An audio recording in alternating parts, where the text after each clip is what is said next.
여러분, 우리나라 법조 시장이 위기다. 이런 말 정말 많이들 하잖아요?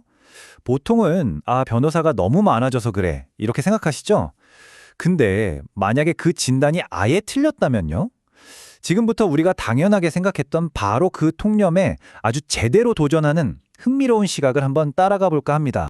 지금 우리나라에 등록된 변호사가 무려 2만 명이 넘습니다. 근데 진짜 놀라운 건요, 이 숫자가 정말 짧은 기간 안에 그야말로 폭발적으로 늘어났다는 거예요. 예전엔 변호사라고 하면 그냥 가문의 영광이었잖아요. 성공보장 수표 같은 거였죠.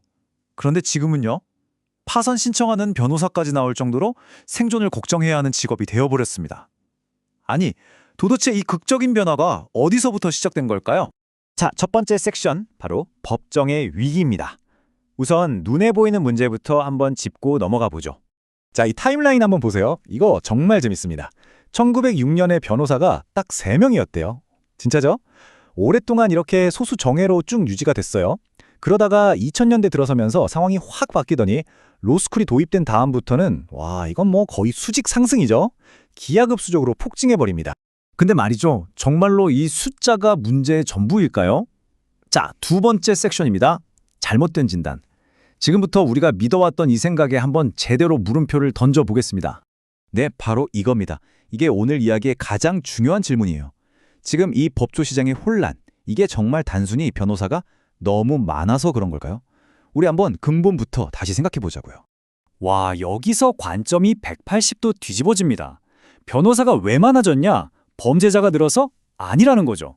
그게 아니라 사회가 너무 복잡해지다 보니까 이 복잡한 법이랑 제도 속에서 길을 잃어버린 시민들이 많아진 거예요. 그래서 그 사람들을 도와줄 전문가가 더 필요해졌다는 완전히 새로운 해석인 겁니다. 자, 그럼 세 번째 섹션으로 넘어가 볼까요? 진짜 변호사의 부재. 네, 맞습니다. 그러니까 이 분석의 핵심 주장은 지금의 위기가 변호사가 너무 많아서, 즉 양의 문제가 아니라 제대로 된 변호사가 없어서 바로 질의 문제라는 거예요. 그럼 도대체 진짜 변호사라는 게 뭘까요? 그냥 법전 줄줄 외우고 판례 찾아주는 그런 법률 기술자가 아니라는 겁니다.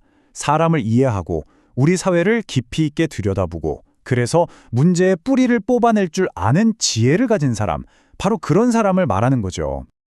이 문장이 정말 와닿네요. 진짜 변호사가 어떤 역할을 하는지 딱 보여주는 것 같아요. 그냥 내 편만 들어서 싸워주는 투사가 아니고요. 싸우는 양쪽 모두가 그래, 이 정도면 내가 받아들일 수 있겠다라고 말할 수 있는 그 지점을 찾아주는 사람. 이게 진짜 문제 해결사고 조종자라는 겁니다. 이 비유를 한번 들어보세요. 차이가 확 느껴지실 겁니다.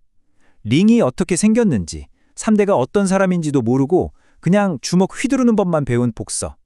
그리고 또 한쪽엔 작은 교회에서 가장 힘들고 아픈 사람들을 섬기면서 그들의 마음을 배우는 목회자. 어떠세요? 그냥 기술만 가진 것과 실제 현장에서 땀 흘리며 얻은 지혜. 그 차이가 바로 여기에 있는 거죠. 좋아요. 그럼 그런 진짜 변호사 대체 어떻게 키워낼 수 있을까요? 자, 네 번째 이야기입니다. 10년의 공부. 여기서 정말 구체적이고 어떻게 보면 좀 파격적이기까지 한 방안이 나옵니다. 그게 뭐냐면요. 바로 10년짜리 사회 공부 프로그램입니다. 그냥 책상에 앉아서 공부하는 게 아니에요. 사회 현장으로 직접 뛰어들어서 가장 밑바닥부터 시작하는 거죠. 거기서부터 점점 더 복잡하고 더 높은 차원의 문제를 다루면서 성장해야 한다는 겁니다. 그리고 여기서 진짜 중요한 포인트가 하나 있어요. 뭐냐면 그냥 성공한 이야기만 쓰는 게 아니라는 거예요. 내가 실패했던 사건들, 끝내 답을 찾지 못했던 문제들까지 전부 다 기록으로 남겨야 한다는 거죠. 왜냐고요? 바로 그 실패의 기록이야말로 우리 사회 전체한테는 가장 비싸고 소중한 교과서가 되기 때문입니다. 결국 이렇게 10년의 과정을 다 거치고 나서 얻는 권위는요, 무슨 대학교에서 주는 종이 졸업장이 아니라는 겁니다. 실제 현장에서 만들어낸 성과를 통해서 사회로부터 직접 당신은 전문가가 맞습니다 하고 인정받는 것. 이게 바로 진짜 학위라는 거죠. 자, 이제 다섯 번째입니다. 국민의 심판. 이제 이야기를 좀 더 넓게 볼게요. 사실 이 문제는 그냥 변호사 업계만의 이야기가 아니에요. 우리 사회 전체의 가치관이 어떻게 변하고 있는지를 보여주는 아주 중요한 신호탄 같은 겁니다. 한번 생각해 보세요. 변호사 한 명을 키워내는데 우리 사회의 돈과 시간이 얼마나 많이 들어갈까요? 정말 어마어마한 자원이 투입되거든요. 그러니까 변호사는 그냥 내 밥벌이 하는 직업 그 이상이라는 거죠. 사회에 대한 아주 무거운 책임을 지는 자리라는 걸 절대 잊으면 안 되는 겁니다.